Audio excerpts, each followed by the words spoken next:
reducing anxiety and depression and stress in a way that's holistic and simple. A lot of great things can unfold, including improved period health, reducing cramps and irregularity, better connection to your sexuality, confidence, just so many things. I used to get really confused and feel like it was just so complicated.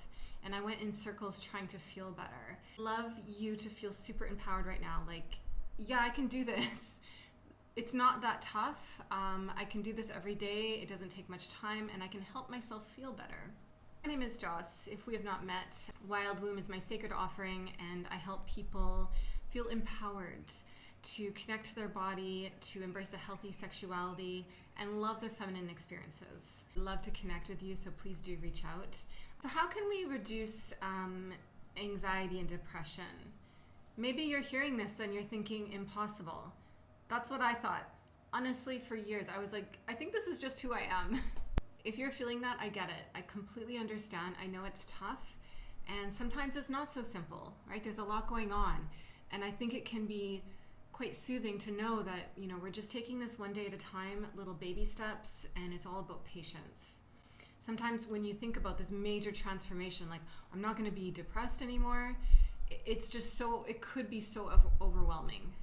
I completely understand. So I'm someone who had anxiety and depression and major stress, and I used to go to talk therapy, and I used to be on medication, and I just wasn't getting the help that I needed. And I love talk therapy. But what I found was missing, and what I discovered is that I needed to connect to my body to release a lot of the things I was feeling. About moving your body, doing breathing, doing exercises to notice where you feel sensations. In yoga therapy, which is the holistic approach I'd love to share with you, it explores, postures, it explores breathing, meditation, and one of the most important things, which is called interoception. And interoception is a tool for inner awareness. You may have heard this called embodiment.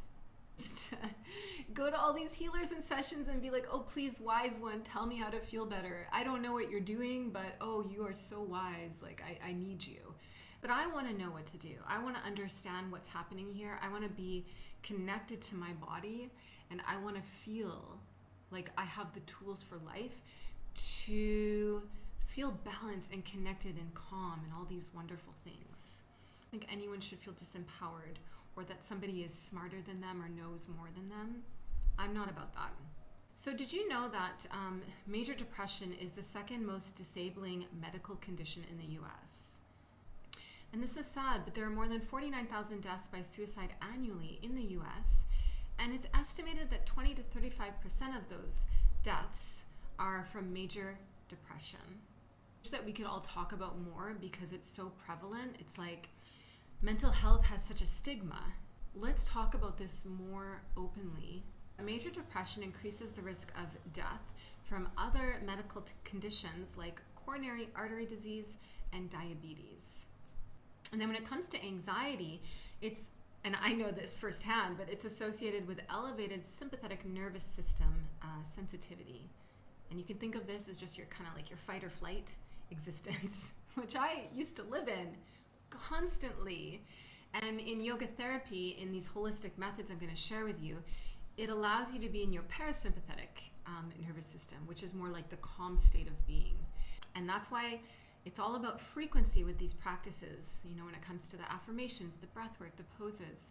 Don't worry about, oh my God, I don't have time to do this stuff. I don't have 20 minutes a day. I've got work, I've got kids. Just think about doing a little bit every day. You only have 2 minutes a day. That's perfect, I promise you. I truly believe for many years that I had to just take medication, and that I just had to go to talk therapy. Slow breathing, who knew? Just slow breathing and calming yoga forms stimulate your parasympathetic nervous system. This is the calm state.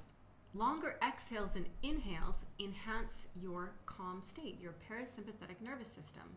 A longer exhale, who knew? Have you heard of the Brahmari breath? I do this every night. People also call this the humming bee breath, making a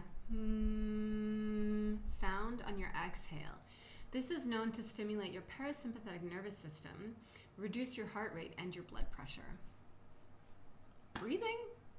So many of us don't know how to breathe properly. So many of us are taking these really short breaths, right? We're breathing up here, or we're breathing really fast. Watch a baby breathe. It is so fascinating, like how we breathe when we're young, and then as life happens, as stress happens, trauma, all this stuff, we breathe different. Do you hold your breath? Do you breathe really short? I used to. And of course, this is having an effect on how you feel, your nervous system, your regulation, and all this stuff. Meditation and gentle yoga forms significantly reduce symptoms of anxiety and depression. Let's do a quick breathing practice. Please know that I offer one-to-one sessions, and you by no means have to do any of this alone. I have a great offer on my private yoga therapy sessions, and so all you have to do is send me a DM, and we can have a free 15-minute chat, learn if this is a good fit for you.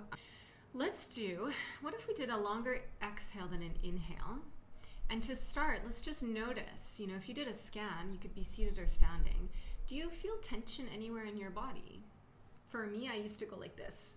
Literally, I would actually have to push my shoulder down sometimes because I would just hold it up. That was my stress response. When I felt uncomfortable, I would go like this. So maybe you notice something like that. Without any judgment of your body, maybe you notice like, oh, I feel tension here. I feel tension in my belly or in my jaw. So how does it feel to soften? Maybe give a few shakes of your arms. Maybe a few shoulder shrugs as well can feel nice, just to remind your body to relax. A few shoulder rolls, right?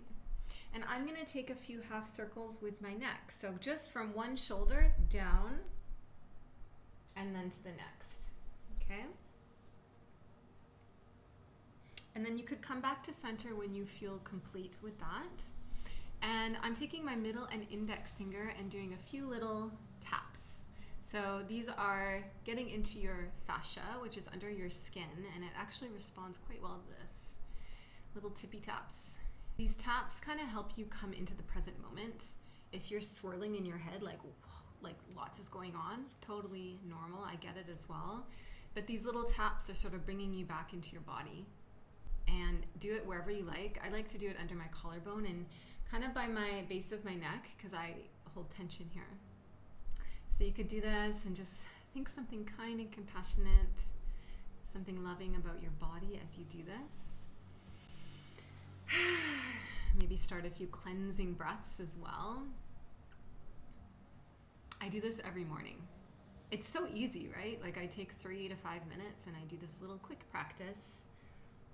Okay, so maybe you keep going with this, but once you feel this is complete, you could release your hands. Bring your hands into what's called Hakini Mudra.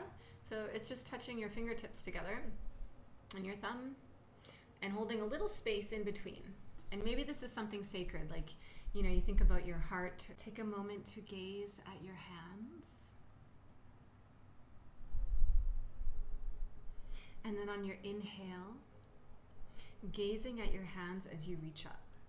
So there's beautiful connection between movement and breath.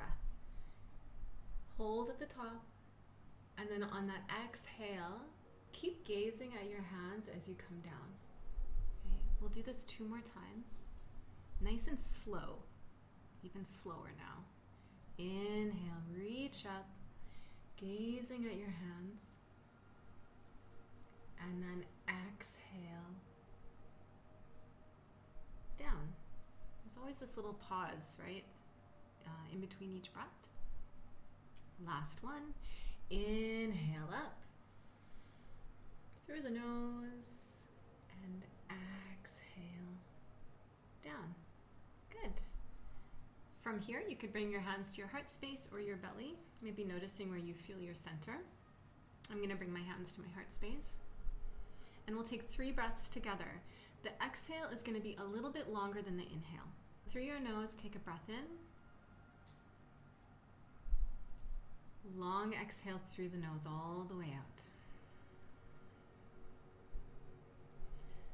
On the next 2 breaths, notice if you could soften your gaze when we have a very active gaze, it can actually connect with your anxiety, right? And you want to come out of that. So a soft gaze or closed eyes, 2 more breaths, inhaling. Exhale even longer, nice and slow.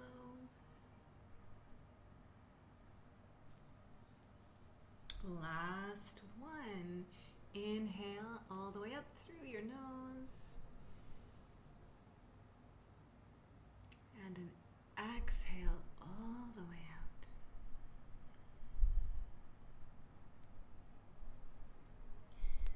And perhaps keeping awareness wherever your hands are, feeling that sensation of touch, hands to body. And I'll give you an affirmation. I would suggest saying this out loud to let the universe hear you as you say this. I am calm and grounded.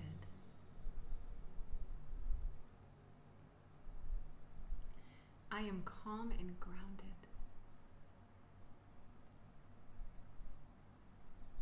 I am calm and grounded. That's it. Thank you so much. There you have it. We went through what is yoga therapy, how can this reduce stress, anxiety, depression, some fun facts about depression and anxiety and how we can talk more positive about these experiences since so many of us are going through it. And then we did a practice together. So we went through a lot here. Again, please never think that you have to go through anything alone. Community and opening up to support is such a huge part of this healing journey. My name is Joss, and you can contact me anytime and learn more about private yoga therapy sessions. Thank you, and have a beautiful rest of your day.